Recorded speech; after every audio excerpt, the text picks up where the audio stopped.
Confluence Station hung in the void like a jewel of impossibilities, its sprawling structure a testament to the grand vision of interstellar cooperation.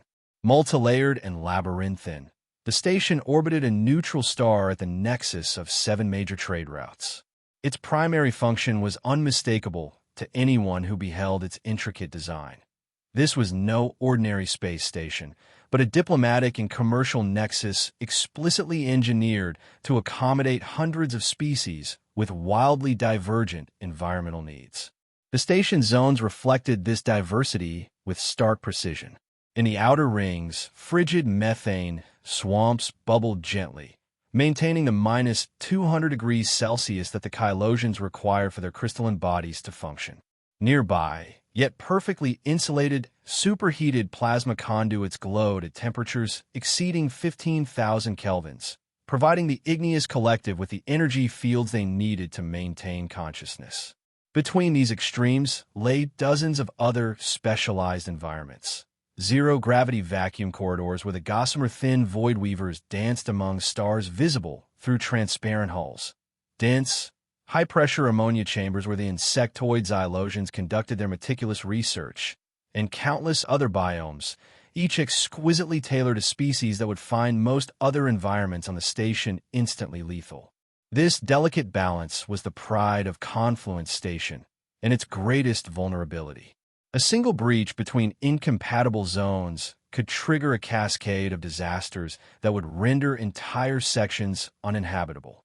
The station's systems constantly monitored thousands of environmental variables, ready to initiate emergency protocols at the slightest deviation. It was a miracle of engineering that these disparate worlds could coexist in such close proximity, separated only by advanced force fields, specialized alloys, and the constant vigilance of the station's diverse crew. Commander Hyler stood motionless on the frigid bridge, their crystalline body refracting the ambient light into patterns of azure and violet. As a Cygnian, Hyler existed as pure, stable energy contained within a complex crystalline lattice, a being of light and order that required near-absolute zero temperatures to maintain optimal function. The bridge accommodated this need, maintaining a steady minus 253 degrees Celsius that would instantly freeze most carbon-based life form solid. Status update on incoming diplomatic vessel. Hyler's voice resonated directly through the station's communication systems, bypassing the airless environment of the bridge. A holographic display materialized before the commander, showing the approaching Earth vessel, small by galactic standards, but sleek and efficient in design. The data scrolling alongside the image caused subtle fluctuations in Hyler's luminescence, the Cygnian equivalent of a frown. Preliminary scans confirm irregular thermal patterns consistent with previous reports, responded a gruff voice over the comms. Security teams standing by at Docking Bay 7, Commander. The voice belonged to Kthar, Confluence Station's chief of security. The Xylosian's image appeared on a secondary display, showing the massive insectoid gesturing with 4 of his 8 limbs while the others maintained a grip on various security interfaces. Kthar's hard carapace gleamed under the ammonia atmosphere's bluish light, while his compound eyes reflected the tactical displays before him. The bioluminescent patches along his thorax pulsed with amber warnings, a sign of heightened alertness in his species. The preliminary data packets we receive from Earth continue to present contradictions. Kthar continued, mandibles clicking in agitation. High metabolic rates, unusual thermal radiation patterns, adaptability to what many species would consider death world conditions. High gravity, oxygen-rich toxic atmosphere. Their ambassador will be the first human to visit Confluence. And frankly, Commander, I recommend extreme caution. Your concerns are noted, Kthar, Hyler responded, their voice measured and calm despite the security chief's obvious anxiety. But Ambassador Vance comes as an official representative of Earth. The Council has voted to extend full diplomatic recognition, and we will proceed accordingly. Continue your preparations, but remember, this is a diplomatic mission, not a security threat. With respect, Commander, we cannot be certain of that until... A third voice interrupted, cheerfully synthetic yet somehow warmer than either Hyler's resonant tones or Kthar's clicking mandibles. If I may interject, my simulations indicate a 93.7% probability that the thermal readings are consistent with normal human biological functions, rather than any weapon system or technological threat. A cluster of articulated metal spheres hovered into view on the bridge, maintaining a respectful distance from Commander Hyler's cold-sensitive form. The spheres rearranged themselves into a roughly humanoid shape before settling back into an amorphous cloud. This was Unit 734, called Sparky by most station residents, the station's lead engineer and a sophisticated artificial intelligence that could integrate directly with station systems while also maintaining this mobile drone form for physical interventions. The readings match what we know of human endothermic processes, Sparky continued, projecting a detailed holographic model of human physiology. Their bodies maintain a constant internal temperature of approximately 310 kelvins through metabolic processes, burning calories to generate heat, essentially. Fascinating biology, if terribly inefficient from an energy conservation standpoint. Kthar's bioluminescent patches flash crimson. 310 kelvins? That's well above the boiling point for numerous substances on this station. And you're telling me this creature maintains that temperature constantly? Only internally, Sparky clarified, the drone's voice carrying a hint of excitement. External surface temperature is closer to 295 kelvins. Still warm enough to trigger our thermal sensors, but not dangerously so for most environments, provided proper insulation protocols are followed. Commander Hyler's crystalline form shimmered slightly, the Cygnian equivalent of a thoughtful nod. Have we prepared the human quarters as specified in the Earth documentation? Yes, Commander, Sparky replied, though I must note that our understanding of human environmental requirements remains incomplete. I've implemented adaptive systems that can adjust based on Ambassador Vance's physiological responses. Kthar made a sound that translated roughly as a derisive snort. I've positioned security teams throughout his permitted access corridors. Any deviation from safety parameters will trigger immediate response protocols. As is procedure, Hyler acknowledged. Now, both of you, return to your stations. The Earth vessel will dock within the hour, and I expect Confluence Station to demonstrate the same harmonious cooperation toward our human guests that we extend to all diplomatic envoys. As Kthar and Sparky departed to their respective positions, Hyler turned their attention back to the approaching vessel. The commander's crystalline matrix pulsed with subtle patterns, concern, curiosity, and determination intermingling in ways only another Cygnian could fully comprehend. Hyler had overseen first contact with 17 new species during their tenure as station commander, but something about this human arrival felt different. Perhaps it was the unusual biological readings, perhaps the whispers of discontent already circulating among certain station factions, or perhaps simply the fact that humans came from a world so fundamentally different from most known sentient species. Whatever the reason, Hyler's premonition crystals, structures embedded deep within their matrix that many Cygnians claimed could sense impending disruptions, were vibrating with unusual intensity. Change was coming to Confluence Station, carried on waves of heat unlike anything the station had experienced before. The minutes ticked by in careful monitoring and final preparations. Station personnel moved with practiced efficiency, each species attending to tasks suited to their unique capabilities.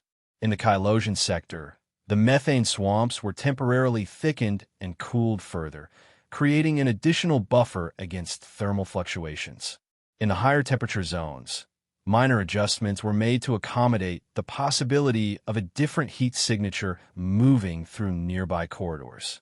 And in Docking Bay 7, Kthar personally inspected the security team's environmental gear, specialized suits that would protect his Ilosian officers from exposure to the oxygen-rich atmosphere that would be released when the Earth vessel connected to the station's docking mechanisms. Through the transparent walls of the bay, the Earth diplomatic ship was now visible, maneuvering into its final approach position. All seemed to be proceeding according to protocol when the first alarm sounded. A piercing wall echoed through the station's communication networks, followed immediately by a station-wide alert. Warning, uncontrolled thermal event detected. Base 7. Temperatures exceeding safety limits. Fire suppression systems activating. Emergency bulkheads slammed shut throughout the station, isolating the affected section. In cold climate zones, backup cooling systems engaged automatically, dropping temperatures even further as a precautionary measure. Across Confluence, species sensitive to heat felt a collective wave of panic. On the bridge, Commander Hyler's crystalline form flared with urgent light patterns as they accessed emergency systems. Report. What is the nature of the thermal event? Kthar's voice came through, tense and strained. Sensors in Docking Bay 7 are showing temperatures spiking beyond safety thresholds. The Earth vessel has completed docking procedures, but internal base sensors are reporting conditions consistent with an uncontrolled fire. Fire suppression systems are engaging now. Casualties? Il a demandé. Unknown. Bay cameras are obscured by suppression foam deployment. Security teams moving to breach position now. Sparky's voice joined the emergency channel. Commander, I'm detecting anomalies in the sensor readings. The thermal pattern doesn't match typical combustion profiles. Speculate later. Kthar interrupted. My team is breaching now. Commander Hyler watched through Kthar's helmet camera as the security team cut through the emergency bulkhead, weapons ready, their environmental suits fully sealed against both potential fire and the expected oxygen atmosphere. The tension was palpable as the barrier gave way and the team surged forward, prepared for flames, smoke, or worse. What they found instead was a scene of absurd normalcy against a backdrop of emergency foam and flashing lights. A single figure stood in the center of the docking bay, looking more confused than alarmed. Human in appearance, of average height, dressed in simple but formal travel attire of navy blue. In one hand, he held a small steaming mug, in the other a compact travel case. Patches of white fire suppression foam coated portions of the bay floor and walls, with a few globs dripping from overhead systems, but none seemed to touch the human himself, as if repelled by some invisible force field. Through Kthar's thermal imaging overlay, however, the scene looked dramatically different. The human glowed like a miniature sun, a blindingly bright heat source that completely validated the extreme temperature readings on the sensors. The contrast between the visual reality and the thermal image was stark enough to momentarily freeze Kthar's security team in confusion. The human raised his free hand in what appeared to be a placating gesture. "Hello there," he called out, his voice clear despite the continuing alarms. "I'm Ambassador Leo Vance, representing Earth. I seem to have arrived during some kind of emergency." Kthar's voice boomed through his suit's external speakers. "Remain where you are. Cease emitting thermal radiation immediately and prepare to surrender any weapons or incendiary devices." The human, Ambassador Vance, blinked in evident confusion. "I'm sorry, what? Your thermal signature?" Kthar continued, his team fanning out into defensive positions. "Our sensors detect dangerous levels of heat radiating from your position. Explain immediately." Understanding dawned on Vance's face, followed by what appeared to be a suppressed smile. I think I see the problem. What you're detecting is just my body heat. Humans are endothermic, warm-blooded. This is normal for us." Before Kthar could respond to this claim, Sparky's drone form zipped into the bay, sensors extended, circling the human with evident fascination. "Extraordinary!" Sparky exclaimed. "The thermal signature is indeed emanating from the ambassador's body directly. Ambassador Vance, could you explain your endothermic energy source? Is it biochemical or technological in nature? What fuel do you utilize to maintain such consistent output?" Vance looked between the hovering drone and the still suspicious security team, his expression shifting from confusion to a kind of resigned amusement, as if this wasn't the first time his biology had caused misunderstandings. "It's biochemical," he explained, taking a sip from his steaming mug. Humans maintain a core body temperature of about 37 degrees Celsius. That's roughly 310 Kelvin. It's just how our metabolism works. We consume food, our bodies convert it to energy, and some of that energy is released as heat. Kthar's compound eyes narrowed behind his helmet visor. You maintain that temperature constantly? Even now? Yes, Vance confirmed. It's essential to our survival.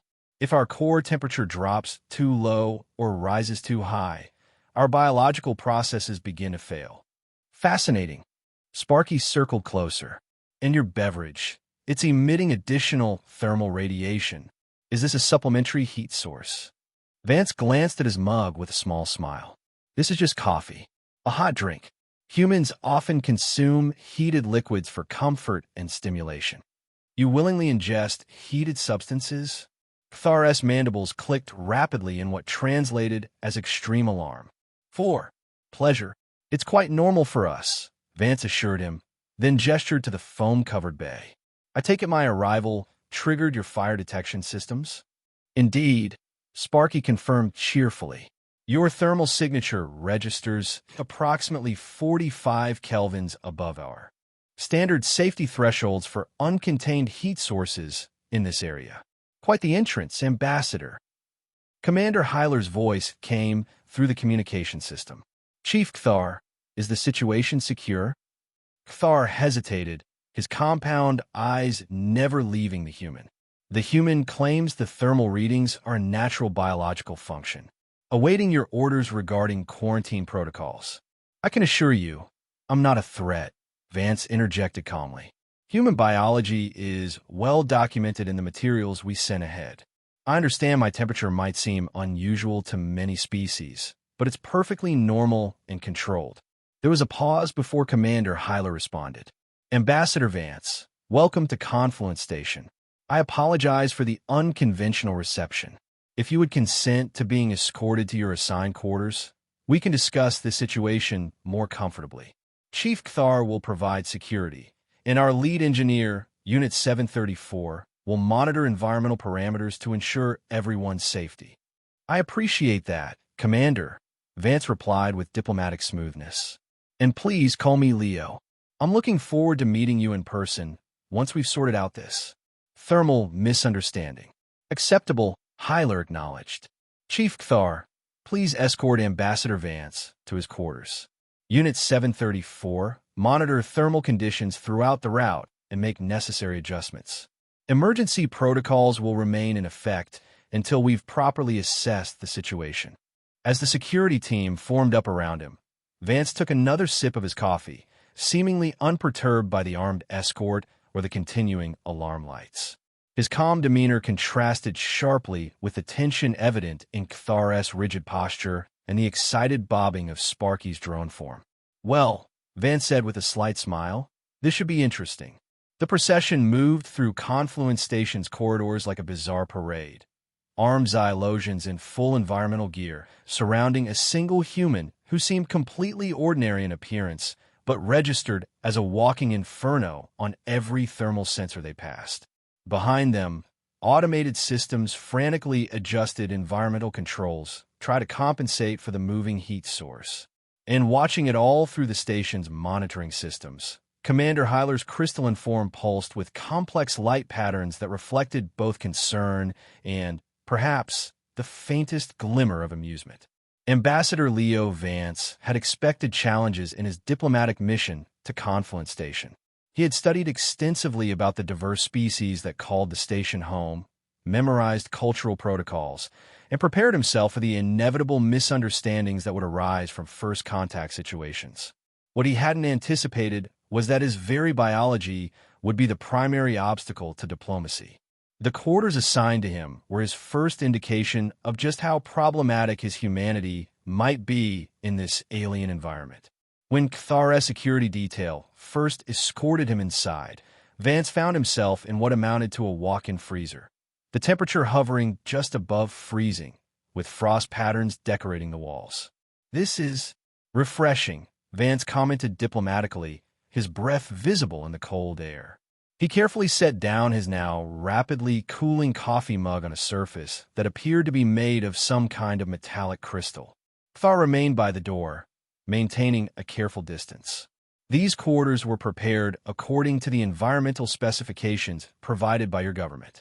Is the temperature unsuitable? Before Vance could answer, Sparky's drone form darted around the room, sensors extended.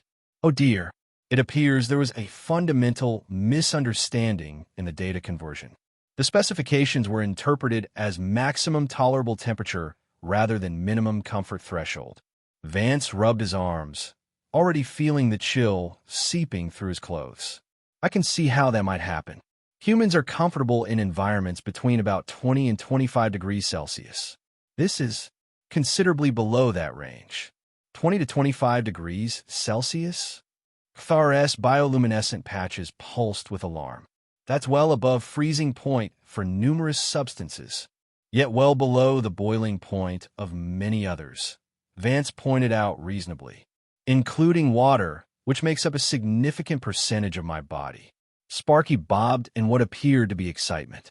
I can recalibrate the environmental systems to accommodate human physiological requirements.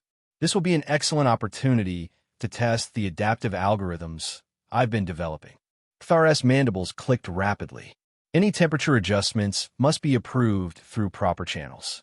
Counselor Vreen has already filed formal concerns about the thermal hazards presented by the human presence.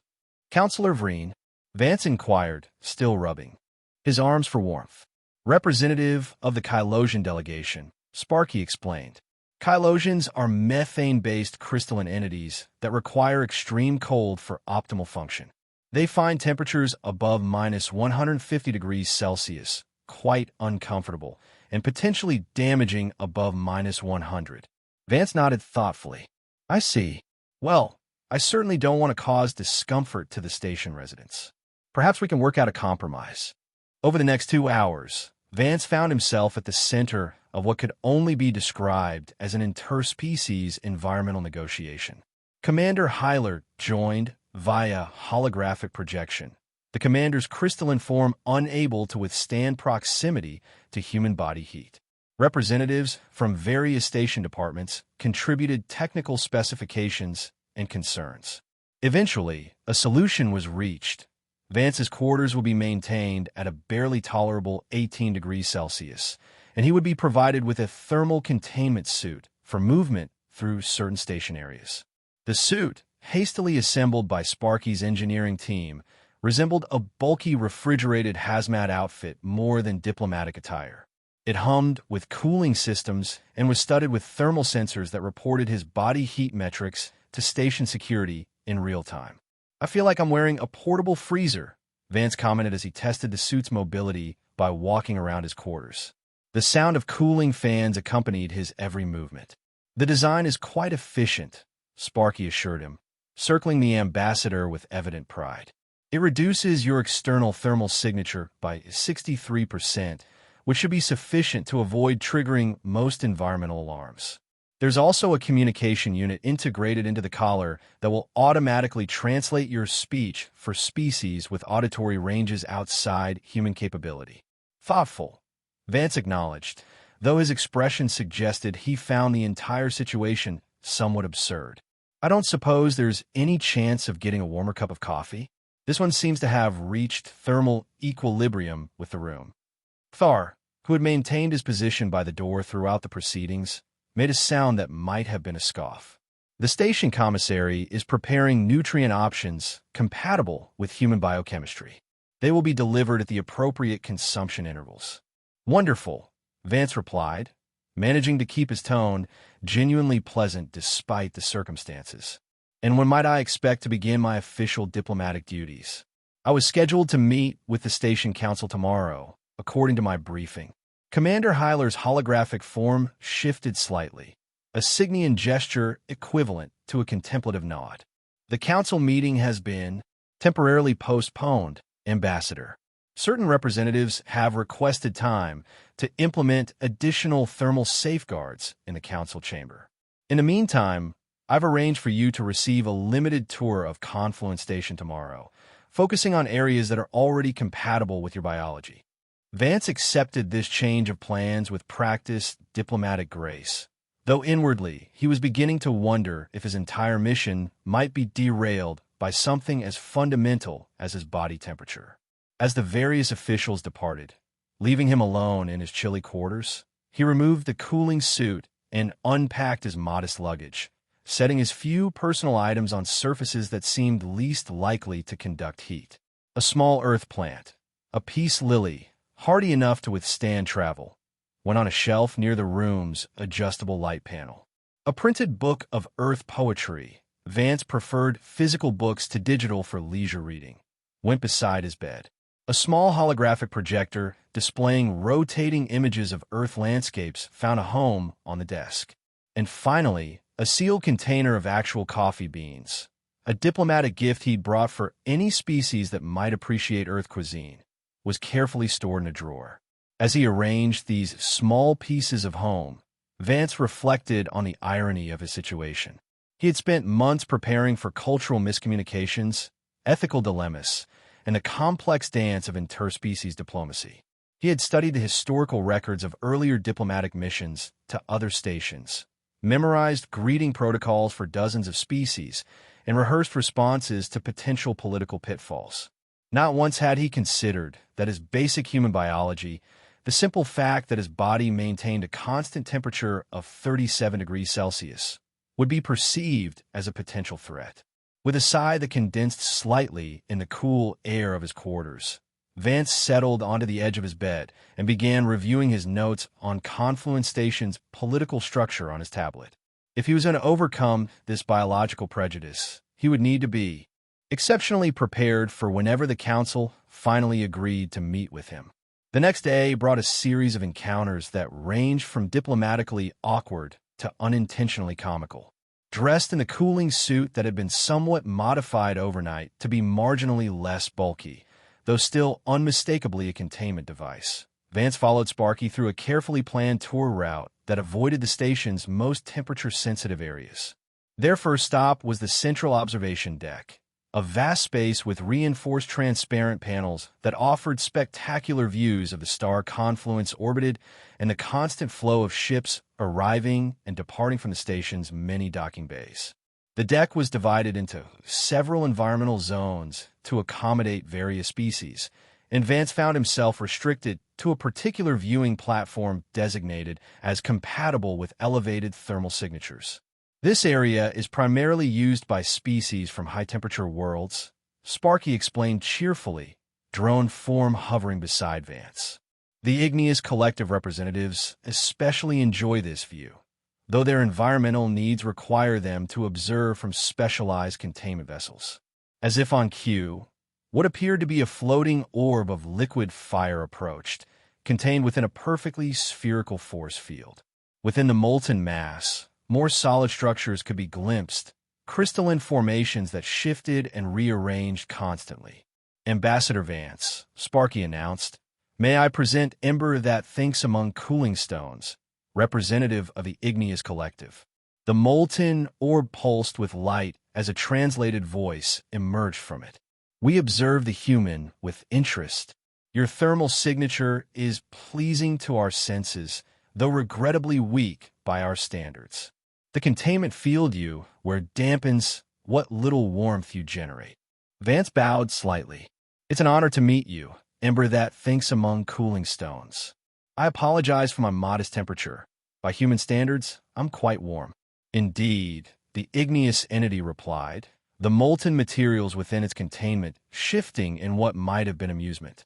"We have observed the station's reaction to your arrival with what humans might call irony. To most species here, you're dangerously hot. To us, you are barely lukewarm. Perspective is everything in diplomacy, is it not?" A profound observation, Vance agreed, finding himself genuinely appreciating the entity's viewpoint. "I hope we'll have the opportunity for more substantial discussions during my stay." "We would welcome this," Ember replied. "Perhaps without your cooling apparatus, in an environment more comfortable for both our kinds." This brief, but positive exchange gave Vance hope that not all species on Confluence would view his biology as problematic. Unfortunately, his next encounter proved less encouraging. As they moved through a garden area designed for photosynthesizing species, Vance found himself face-to-face, or rather, face-to-crystalline structure, with a chylosian.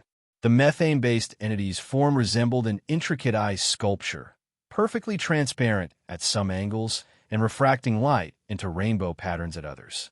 Unlike Commander Hyler's energy-based Signian form, the chylosian possessed a material body, though one that required temperatures far below freezing to maintain structural integrity. "This is Counselor Vreen." Sparky introduced them, the drone's voice noticeably more formal than before. Vance recognized the name immediately. The chylosian representative who had been most vocal in opposing his presence on the station. He offered what he hoped was a culturally appropriate greeting, keeping his hands carefully at his sides rather than extending them as human custom would dictate. "Counselor Vreen, thank you for meeting with me. I look forward to addressing any concerns you might have about Earth's diplomatic presence on Confluence." The chylosian's crystalline form shifted slightly, creating a sound like ice cracking. "Your presence is a fundamental violation of Confluence's founding principles, human. This station was designed for the harmonious coexistence of diverse life forms. Your biology is inherently disruptive to that harmony." Vance maintained his diplomatic composure, though he couldn't help noticing that the chylosian was maintaining a substantial distance from him, despite his cooling suit. "With respect, Counselor, diversity by definition includes differences that may initially seem challenging to accommodate. Earth is eager to contribute to solutions that will allow humans to interact safely with all species on Confluence. Some differences cannot be accommodated without compromising the safety of others." Vreen's translated voice was sharp with disdain. "Already, your presence has necessitated additional cooling expenditures in multiple station sectors. Temperature fluctuations have been reported in corridors you've traversed. Several cryogenic residents have reported physical discomfort from proximity to your thermal signature." "I'm deeply concerned about that," Vance replied sincerely. "If specific individuals have experienced discomfort, I'd like to send formal apologies and discuss additional precautions we might take." "The only appropriate precaution would be your departure from this station," Vreen retorted. "However, since certain council members insist on pursuing this dangerous diplomatic experiment, I will instead continue to advocate for stricter containment protocols and restricted access for human presence."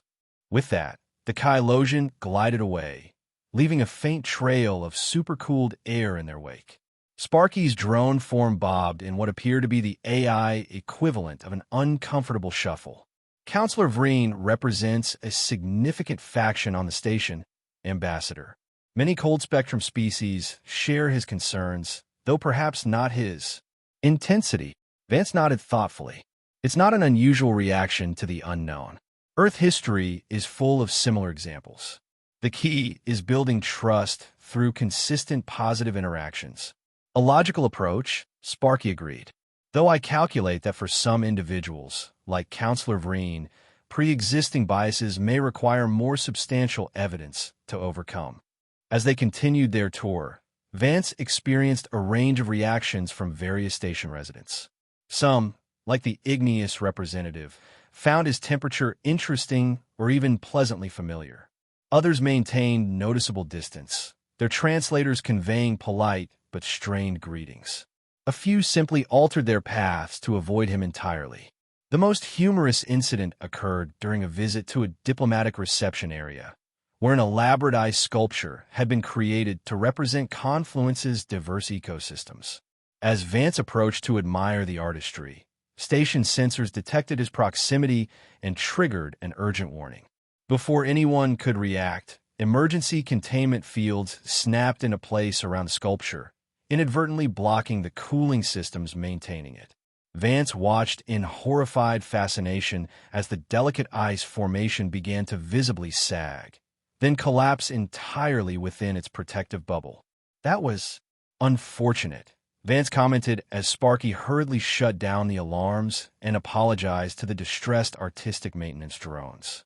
A calibration error, Sparky assured him. The sensors were set at excessive sensitivity following yesterday's incident. I'll adjust the parameters immediately. By the time they returned to Vance's quarters, the ambassador was both physically and mentally exhausted from navigating the constant awareness of his biological difference. Removing the cooling suit with relief, he settled into a chair with a sigh. Your tour generated significant data on human-environment interactions, Sparky noted, hovering nearby. I've already implemented several optimization protocols based on today's observations. I appreciate that, Vance replied sincerely. Though I admit, I'm starting to wonder if this mission is viable in its current form. If my mere presence causes such disruption. Sparky's drone form arranged itself into what Vance had come to recognize as its version of an emphatic gesture. Adaptation is the foundation of Confluence's existence, Ambassador. Every new species integration presents unique challenges. The prototype cooling suit is already 47% more efficient than initial emergency designs. Given additional time and data, we can reduce your environmental impact to well within acceptable parameters. Vance smiled at the AI's enthusiasm. You're remarkably optimistic for someone who spent the day watching sensors go haywire around me. Optimism is simply the rational response to historical patterns, Sparky countered. Every significant technological advancement on Confluence has emerged from the necessity of accommodating biological diversity. Your presence represents a new data point in this ongoing evolution. When you put it that way, I sound more like a scientific experiment than a diplomat, Vance noted with dry humor. All diplomacy is experimental in nature, Sparky replied. But speaking of experiments, would you be willing to provide a small thermal sample for analysis? Nothing invasive, perhaps just holding a sensor briefly or providing a minimal quantity of your exhaled breath. Vance couldn't help laughing. That's not how human body heat works, I'm afraid. I can't just provide you with a vial of heat, but I'm happy to let you take non-invasive readings if that would help with your adaptive systems. Excellent. Sparky's form bobbed with excitement. This will significantly enhance the accuracy of my thermal models. The more precisely we can map your heat signature, the more effectively we can design countermeasures. As the AI proceeded to scan him with various instruments, Vance reflected on his unusual diplomatic situation. He had essentially become a walking environmental hazard to half the station and a scientific curiosity to the rest. Neither role was particularly conducive to his mission of establishing formal diplomatic relations between Earth and Confluence. Yet there was also opportunity in this challenge. If he could demonstrate that human biology, while different, was not inherently dangerous or disruptive when properly accommodated, he might accomplish something more fundamental than signing treaties or trade agreements. He could establish the foundation for genuine coexistence. With that thought in mind, Vance began asking Sparky detailed questions about station systems, particularly those related to environmental monitoring and thermal regulation. The AI was delighted to explain the complex network of sensors, regulators, and emergency protocols that maintained Confluence's delicate balance. By the time Sparky departed, leaving Vance to rest for the evening, the ambassador had formed the beginning of an idea, a potential approach to his diplomatic challenge that embraced rather than avoided his biological difference. But before he could fully develop this concept, he would need more information about the station's operations and, ideally, some allies beyond the enthusiastic AI engineer. As he prepared for sleep, Vance failed to notice a minor fluctuation in his quarters' environmental controls, a momentary surge in the cooling system that pushed the temperature several degrees lower than the programmed setting before autocorrection engaged. By morning, the event was logged as a routine system adjustment, lost among thousands of similar maintenance records. But it was only the first of many such adjustments that would occur around the human ambassador in the days to come. The next several days established a pattern of minor incidents and growing tensions. Vance continued his limited tour of station areas deemed compatible with his biology, always wearing the cooling suit despite its discomfort. Each day, The suit's design improved incrementally, thanks to Sparky's continuous modifications, but it remained a cumbersome reminder of his status as a biological anomaly. The incidents themselves seemed innocent enough at first. Power fluctuations in corridors shortly before or after Vance passed through them. Unexpected atmospheric pressure changes in adjacent sections, temporary sensor malfunctions. Each event was logged, investigated, and ultimately attributed to the unpredictable effects of human thermal patterns on sensitive station systems. Thar's security team began accompanying Vance on all movements outside his quarters, officially for his protection, though the ambassador couldn't help feeling more like a prisoner under guard. The Xylosian security chief remained professionally distant, his manner correct but cold, his compound eyes constantly tracking Vance's movements as if expecting sudden disaster. It was during a scheduled visit to the station's hydroponics bay, one of the few areas with temperatures naturally compatible with human comfort, that Vance finally found an opportunity to speak privately with Kthar. Chief Kthar, Vance began, observing the security officer's careful positioning several meters away. I've noticed you seem particularly concerned about my presence here, more so than simple protocol would dictate. The Xylosian's compound eyes shifted, focusing more intently on Vance. I am responsible for the safety of all Confluence inhabitants. Your presence introduces unpredictable variables into numerous critical systems. And yet, Vance observed, adjusting the cooling collar of his containment suit, these incidents seem to be occurring with increasing frequency, despite Sparky's improvements to my thermal containment. Does that pattern strike you as unusual? Thar's mandibles clicked rapidly, a sign of agitation or perhaps surprise. Explain your implication, Ambassador. I've been reviewing the incident logs that Sparky shared with me. Vance said carefully, and I've noticed something interesting. Many of these system fluctuations occur either shortly before I enter an area or after I've already left it. Some happen in sections I've never visited. That seems inconsistent with direct thermal interference. The security chief was silent for a long moment, his bioluminescent patches pulsing with complex patterns. You suggest deliberate sabotage disguised as thermal accidents. I'm merely noting a pattern, Vance replied diplomatically, one that might merit closer investigation. These accusations would require evidence, Kthar stated flatly, though Vance noted the security chief hadn't dismissed the possibility outright. I'm not making accusations, Vance clarified, but I would appreciate your professional assessment. If, hypothetically, someone wanted to create the impression that my presence was causing system malfunctions, how might they accomplish that? Thar's posture shifted subtly. Theoretical security vulnerabilities are not appropriate topics for diplomatic discussion, Ambassador. Perhaps not, Vance conceded, but understanding threats to my mission falls within my purview. And if my presence truly is causing these disruptions, I need to know so Earth can develop better containment technologies for future diplomatic engagements. The security chief studied Vance for several long seconds. There are maintenance access points throughout the station that could be used to manually override environmental systems. Such actions would register in system logs as automatic corrections to detected anomalies.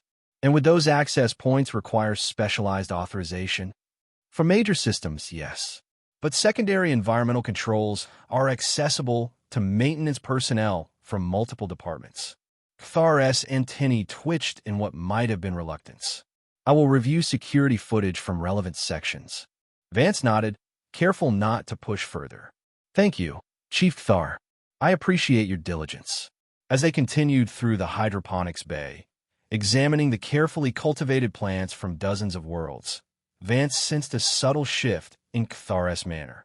The security chief maintained his distance, but his posture seemed less rigid, his attention divided now between Vance and their surroundings in a way that suggested he was actively considering the ambassador's observations. It wasn't quite alliance, but it was a beginning. That evening, as Vance removed his cooling suit in the privacy of his quarters, a soft chime announced a visitor. Opening the door revealed Sparky's drone, form hovering outside. Ambassador, may I enter? I've been analyzing some fascinating data patterns that I believe will interest you. Vance welcomed the AI, noting that Sparky seemed even more animated than usual, the metallic spheres of its mobile form rearranging themselves rapidly in apparent excitement.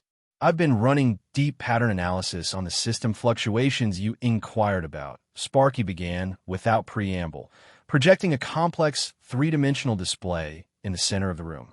And I've detected anomalies consistent with manual overrides disguised as automatic corrections.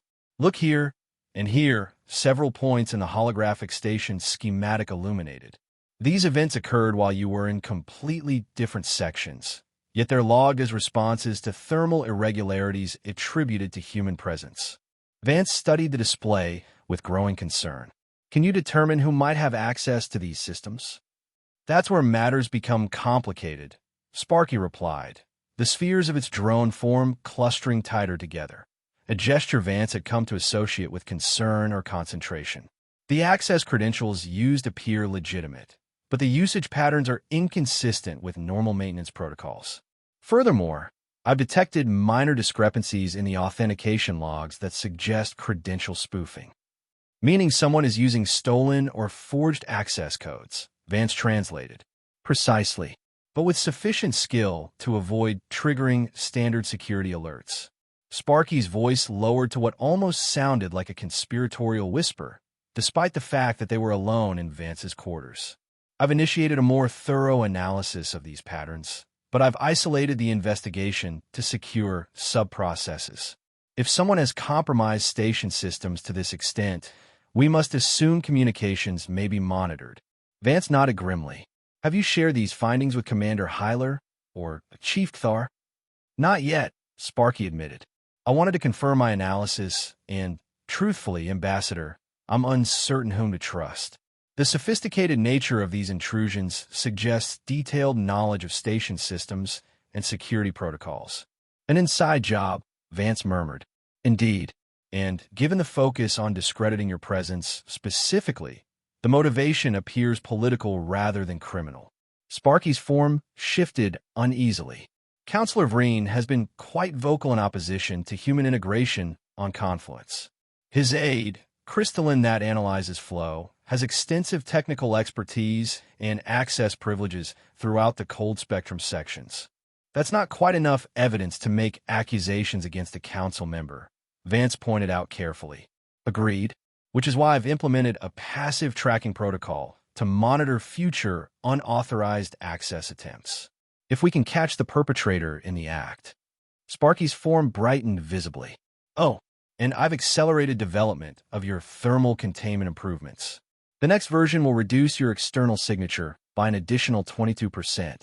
Despite the seriousness of the situation, Vance couldn't help smiling at the AI's enthusiasm. You're remarkably dedicated to solving the human problem, Sparky. Not solving, integrating, the AI corrected cheerfully. Every new species teaches us something valuable about adaptation and coexistence. Though I admit, humans present uniquely fascinating challenges. Did you know your thermal pattern has subtle fluctuations correlated with your emotional states? Quite distinct from a more predictable emissions of most energy-based life forms. I didn't know that, no, Vance replied, amused by Sparky's perpetual curiosity. I'm glad my biology is proving scientifically interesting, at least. Their conversation was interrupted by an urgent station-wide alert. Attention all personnel. Environmental emergency in Kylosian sector. Critical cooling system failure detected. Emergency protocols engaged. Sparky's form froze momentarily, spheres locking into rigid formation as the AI presumably accessed station systems. This is a genuine crisis, Sparky announced, voice suddenly devoid of its usual enthusiasm. Primary cooling systems in the Kylosian residential sector have failed catastrophically. Temperatures are rising rapidly, already 8 degrees above safe levels for Kylosian physiology. Vance was instantly alert. Casualties? Unknown. The sector is in lockdown, and communication systems are compromised by the same failure. Secondary cooling systems are attempting to compensate, but they're insufficient for complete stabilization. Sparky's form began moving toward the door. I must assist with emergency response. I'm coming with you, Vance decided, already reaching for his cooling suit. Ambassador, that would be inadvisable. The Kylosian sector is maintained at temperatures that would be harmful to humans, even with protection. Furthermore, your presence might be interpreted as interference or even sabotage, Vance finished grimly. Exactly. This is too convenient, Sparky. A catastrophic failure in the sector belonging to my most vocal opponents. Immediately after we begin investigating suspicious system malfunctions? I need to see this firsthand. Sparky hesitated, spheres rearranging in apparent indecision. If you insist on involvement, please use the enhanced cooling suit prototype. It's not fully tested, but it offers superior protection. The AI directed Vance to a storage compartment that had been installed in his quarters, revealing a sleeker, more flexible version of the cooling apparatus. As Vance hurriedly donned the new suit, Sparky continued providing updates. Secondary emergency alerts are now coming from the high-pressure ammonia zone adjacent to Security Command. Atmosphere processors are reporting critical malfunctions, with toxic gases venting into neighboring corridors. Chief Cthar species inhabits that sector. Two simultaneous environmental emergencies in completely different systems. Vance questioned, securing the suit's helmet. That's not coincidence. The probability of concurrent critical failures in independent systems without common cause is approximately 0.0027%, Sparky confirmed. Furthermore, automated containment protocols are implementing emergency bulkhead seals throughout affected sectors. Rescue teams are being blocked from reaching affected residents. As they exited Vance's quarters and hurried toward the Emergency Response Coordination Center, the station's communication system crackled with urgent messages and status reports. Through the chaos, one transmission cut through with particular clarity. Counselor Vreen's distinctive voice, electronically amplified to reach all station sectors. This unprecedented disaster is the direct result of reckless experimentation with incompatible biological integration. The human thermal signature has destabilized critical systems throughout Confluence. I demand immediate quarantine and removal of the Earth representative before further catastrophic failures occur. Sparky's fears contracted in what Vance now recognized as the AI's equivalent of outrage. The counselor's accusations are factually impossible. You haven't been within 300 meters of the Kylosian sector since your arrival, and the environmental seals between sectors would prevent any thermal transfer regardless. Facts may be less important than perception at this point, Vance noted grimly as they reached the coordination center. The large chamber was in controlled chaos, with representatives from multiple species monitoring emergency systems and directing response efforts. Commander Hyler's holographic form dominated the center of the room, the Signian's crystalline matrix pulsing with urgent light patterns as they coordinated the station's response. Status report, Hyler demanded as Sparky entered with Vance close behind. Kylosian sector temperatures continuing to rise, now 12 degrees above safety threshold, reported a tall, translucent entity Vance didn't recognize. 14. Kylosians confirmed in distress, unable to reach emergency cooling chambers due to bulkhead malfunctions. Ammonia zone pressure dropping rapidly, added another officer, this one a hovering collection of metallic scales that rippled as they spoke. Toxic gas detected in 3 adjacent corridors. Security personnel trapped in command center with atmospheric filtration failing. Commander Hyler's form shifted toward Vance, light patterns briefly intensifying. Ambassador Vance, your presence here is unexpected. I volunteer to assist if possible. Commander, Vance replied formally. This appears to be a coordinated attack on station systems, and I believe it may be connected to previous incidents attributed to my presence. Explain, Hyler demanded, direct as always. Before Vance could respond, another alert sounded, different in tone and urgency from the previous warnings. Sparky's form physically recoiled, spheres scattering before quickly reforming. Emergency override detected in cryogenic fuel storage, the AI announced. Someone is manually disabling safety protocols for the main containment field. Cryogenic fuel storage. Vance questioned. Station's primary power reserve, Hyler explained tersely, maintained at near absolute zero. If containment fails, supercooled fuel would vent throughout adjacent sectors, instantly freezing everything it contacts. Understanding dawned on Vance. A final failsafe. If the other emergencies are distractions, this could be the actual objective. Catastrophic enough to justify shutting down integration efforts permanently. Logical assessment, Hyler acknowledged. But cryogenic storage is our most secure sector. Access requires specialized authorization and environmental protection beyond standard equipment. Who could? Crystalline that analyzes flow. Sparky interrupted, projecting a security feed showing a Kylosian figure in what appeared to be a modified environmental suit, manipulating controls at a massive sealed door marked with warning symbols. Council of Reen's aid. They're using emergency protocols to override normal security measures. Dispatch security teams immediately, Hyler ordered. Unable to comply, reported the scale-covered officer. Available teams are engaged in evacuation efforts. Remaining personnel cannot safely reach cryogenic storage due to atmospheric contamination in connecting corridors. Remote override? Hyler suggested. Sparky's form shifted apologetically. Attempted and failed. The safety systems were specifically designed to prevent remote manipulation as a security measure. Physical intervention is required to reset the protocols. A heavy silence fell over the coordination center as the implications became clear. The cryogenic storage sector was now inaccessible to standard rescue teams. If the containment field failed, the resulting disaster would cause casualties throughout multiple station sectors and potentially destabilize Confluence's environmental systems beyond recovery.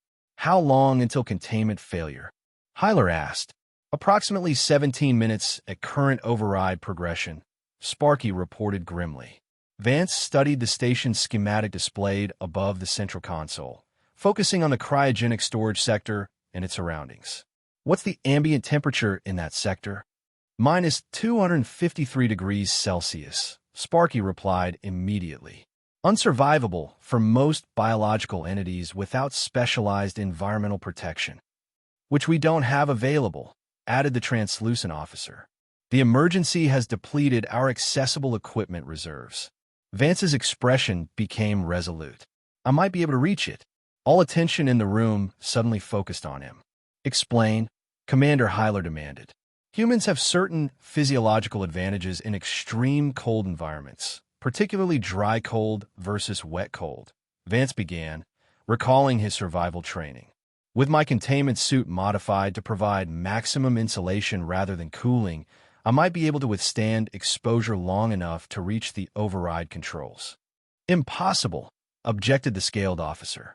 No organic being could survive those temperatures without specialized equipment. The ambassador's assessment has merit, Sparky interjected, spheres rearranging in rapid calculation. Human physiological responses include vasoconstriction to preserve core temperature, metabolic acceleration in cold environments, and temporary tolerance of peripheral tissue cooling without permanent damage. The new prototype suit could be rapidly reconfigured to prioritize insulation over cooling. This is highly inadvisable, Hyler stated, light patterns shifting in what appear to be concern. The probability of survival is extremely low, lower than the probability of widespread casualties if the containment field fails. Vance countered, Commander, this may be our only option. And frankly, if Counselor Vreen is right and my presence is somehow responsible for destabilizing station systems, then I have a responsibility to address it. A tense silence fell over the coordination center as Commander Hyler's crystalline form pulsed with complex light patterns, the Signian equivalent of intense deliberation. Finally, the commander spoke. Proceed with suit modifications. You will have station guidance to navigate the most direct route. But understand this, Ambassador Vance. This action goes far beyond diplomatic obligations. No one would fault you for refusing such risk. Vance nodded solemnly. Understood, Commander. But I didn't come to Confluence just to exchange pleasantries and sign treaties. I came to prove that humans can be valuable members of this community, that our differences don't have to be barriers. He turned to Sparky. Let's modify this suit. Quickly. The next few minutes passed in a blur of frantic activity. Sparky and several engineering drones worked rapidly to reconfigure Vance's containment suit, reversing its primary function from cooling to insulation. Additional layers were added, focusing particularly on protecting vital organs and major blood vessels. Heating elements, normally used to maintain comfortable temperatures for heat-loving species, were repurposed as emergency core warmers that could be activated in dire circumstances. Throughout the modifications, Sparky provided a steady stream of information about the cryogenic storage sector and the approach route. The service corridors will allow you to bypass most of the affected areas, but you'll still need to pass through approximately 40 meters of supercooled environment before reaching the control center. At those temperatures, exposed skin would freeze almost instantly, and even with a modified suit, you may have only minutes before hypothermia becomes critical. How will I know which controls to override? Vance asked as the final adjustments were made to his helmet. I'll guide you via communication link as long as possible, Sparky replied, projecting images of the control panel onto Vance's visor. Look for this configuration of symbols.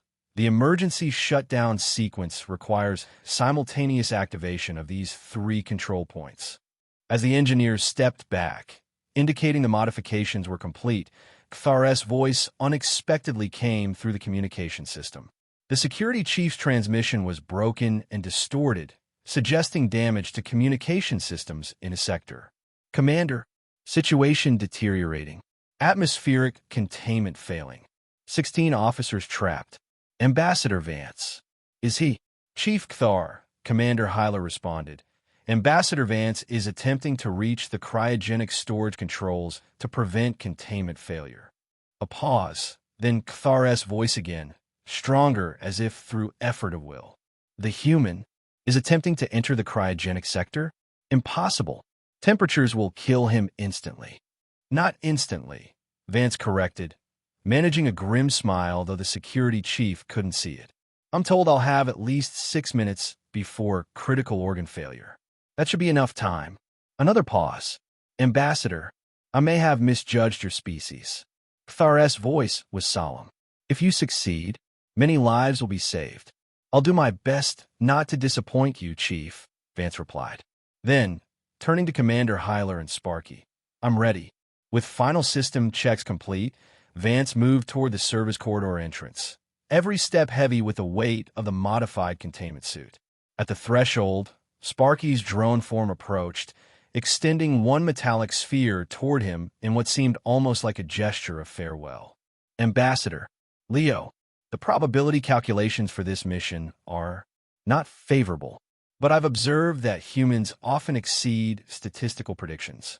It's a quality I find most fascinating about your species. Vance smiled at the AI. We're stubborn that way, Sparky. Keep those systems running for me. With that, he stepped through the doorway into the service corridor, the heavy atmosphere-tight doors sealing behind him with an ominous hiss. Ahead lay a journey into cold beyond any human experience, and perhaps the only chance to prevent a disaster that would confirm every fear about human integration into the galactic community. The journey through the service corridors began in manageable conditions, cool but well within human tolerance. Vance moved as quickly as the bulky modified suit allowed, following the path illuminated on his helmet display. Sparky's voice provided steady guidance through the communication link, along with constant updates on both the situation in the affected sectors and the status of the cryogenic storage controls. Crystalline that analyzes flow has completed the secondary override sequence, Sparky reported tensely. Containment field integrity down to 72%. Estimated time to critical failure, 12 minutes, 40 seconds. Status on the Kylosian sector? Vance asked, his breathing already labored from the exertion of moving in the heavy suit. Temperature stabilizing at 14 degrees above safety threshold. Uncomfortable, but no longer immediately life-threatening to residents. Emergency teams have bypassed 3 malfunctioning bulkheads and begun evacuating the most vulnerable individuals. NCTHRS team, maintaining position in security command with emergency breathing apparatus. Atmospheric contamination remains at dangerous levels, but they've established a secure perimeter. Vance nodded, focusing on maintaining his pace. How much farther to the cryogenic threshold? Approximately 120 meters, Sparky replied. You'll know when you reach it.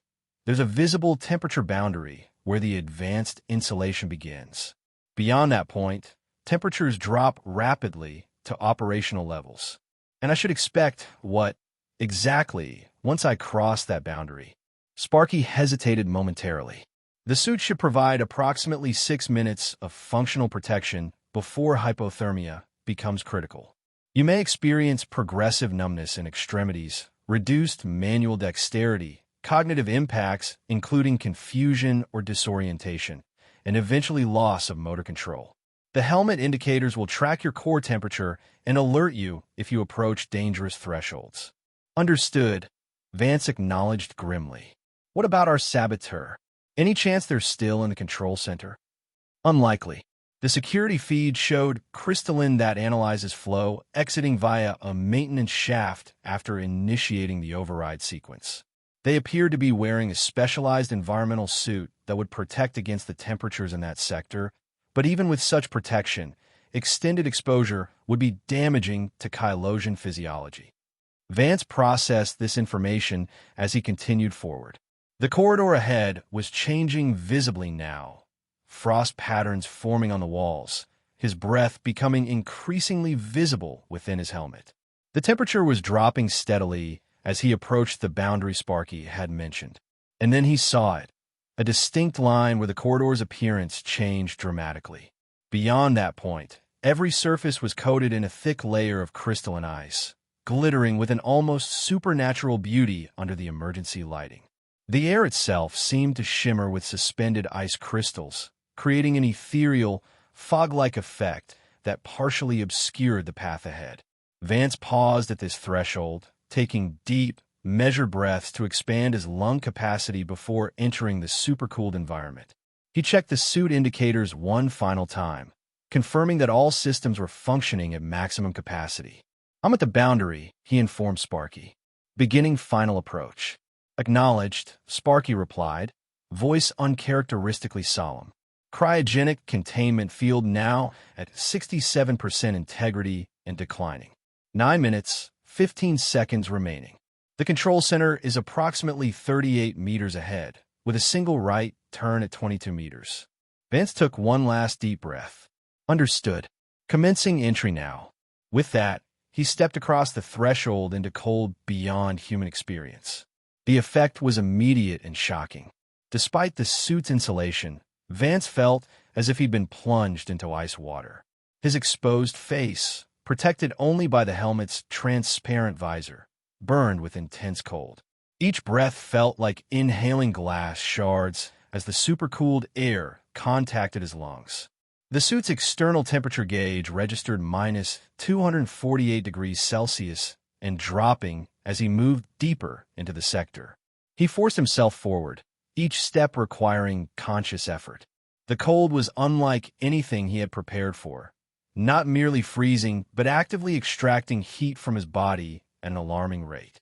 The suit's insulation, remarkable as it was, could only slow this process, not prevent it entirely. Core temperature dropping, Sparky reported, voice becoming intermittent as communication systems struggled against the extreme environment. Currently at 36.5 Celsius. Still within safe parameters, but declining faster than projected.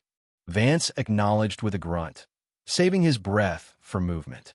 Every exhalation crystallized instantly inside his helmet, forming delicate patterns before sublimating into the circulating air system. His gloved fingers already felt clumsy, the fine motor control diminishing as his body diverted blood flow from extremities to preserve core function. The corridor seemed to stretch endlessly before him, each meter a battle against both the environment and his body's increasingly urgent signals to retreat from this lethal cold. The right turn Sparky had mentioned appeared ahead, frost-covered directional markings barely visible through the crystalline fog. 7 minutes to containment failure. Sparky updated, the transmission breaking up slightly. Your vital signs indicate accelerating hypothermic response. Consider activating emergency heating elements. Not yet. Vance managed through chattering teeth. Need to save them for final approach. He rounded the corner, and the control center became visible ahead. A reinforced compartment with transparent walls, inside which complex machinery hummed with the task of maintaining the cryogenic fuel at precise temperatures. Through the transparent barrier, Vance could see the console where safety overrides were being systematically disabled by the sabotage program. But between him and that console lay another 20 meters of the most intense cold he had yet encountered. The very air seemed solid here, visibility reduced to just a few meters as suspended ice crystals created a glittering, blinding fog. 5 minutes, 40 seconds to containment failure, Sparky reported, the transmission now heavily distorted. Your core temperature has dropped to 35.8 Celsius. Cognitive impairment risk increasing. Vance nodded, though the motion felt strangely distant, as if his head belonged to someone else. He was experiencing the first serious symptoms of hypothermia, the detachment, the illusory warmth spreading through his limbs despite the extreme cold, the growing confusion. Activating heating elements, he managed, his voice sounding slurred even to his own ears. With fumbling fingers, he pressed the emergency activation switch on his suit's control panel. Instantly, thin heating filaments throughout the suit's inner layer began to glow, providing a brief surge of warmth that helped clear his mind. The effect would be temporary. The elements would burn through their energy reserves quickly in this environment, but they might provide the boost he needed to reach the console. With renewed determination, Vance pushed forward through the crystalline fog, each step more difficult than the last, as the cold penetrated deeper into his body despite the heating elements. The suit's outer layer was becoming brittle, small cracks forming in the material as it encountered temperatures far beyond its design specifications.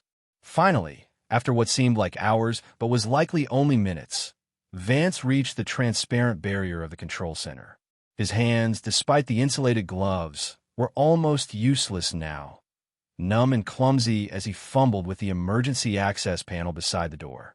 The access code, he gasped into his communication link. Sparky, the access code. No response came, only static. The extreme cold had finally overcome the communication system's capabilities. Vance fought against rising panic. Without the access code, he couldn't enter the control center. Without entry, he couldn't override the sabotage program. Without the override, the containment field would fail, and the resulting disaster would spread far beyond this isolated sector. Forcing his sluggish mind to focus, Vance examined the access panel more closely. It was designed for emergency use, meaning there might be a manual override option for situations precisely like this one, when normal communication was impossible. There, a physical interface port beneath the standard control pad. If he could connect his suit's systems directly to the door controls, bypassing the normal security protocols. With fingers that barely responded to his commands, Vance extracted the emergency connection cable from his suit's utility compartment and plugged it into the interface port.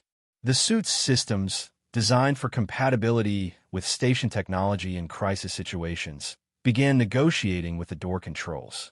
For several agonizing seconds, nothing happened. Vance's vision was beginning to tunnel, darkness creeping in from the edges as his body struggled against the relentless cold. The heating elements had faded to mere lukewarm traces, their energy reserves depleted.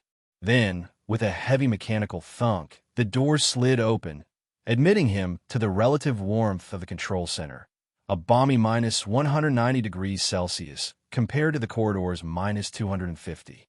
Vance stumbled to the central console, where angry red warnings flashed across multiple displays.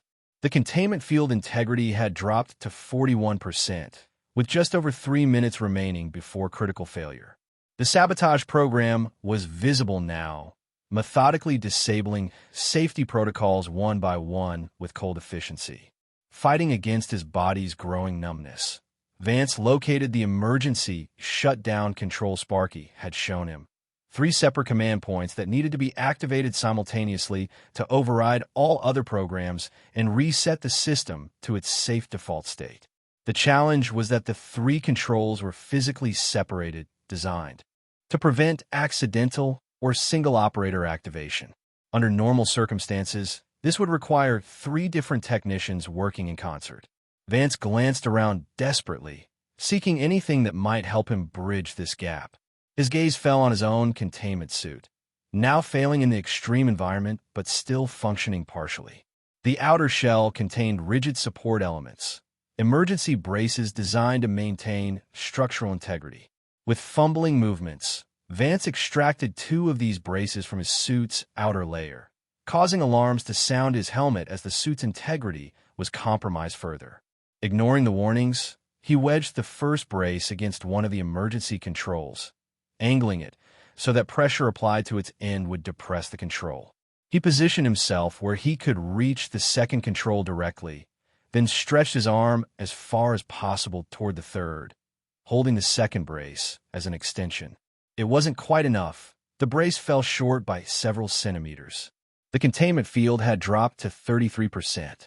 2 minutes remaining. Desperate now, Vance made a final, radical decision. He unsealed his helmet. The effect was immediate and horrifying. The supercooled air rushed in, burning his face and lungs with intense, searing cold.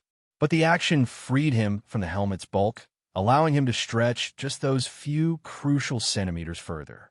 With everything he had left, Vance pressed down on the second control with his hand, pushed against the first control's brace with his foot, and extended the second brace to its maximum reach, just barely making contact with the third control. For a terrible moment, nothing happened.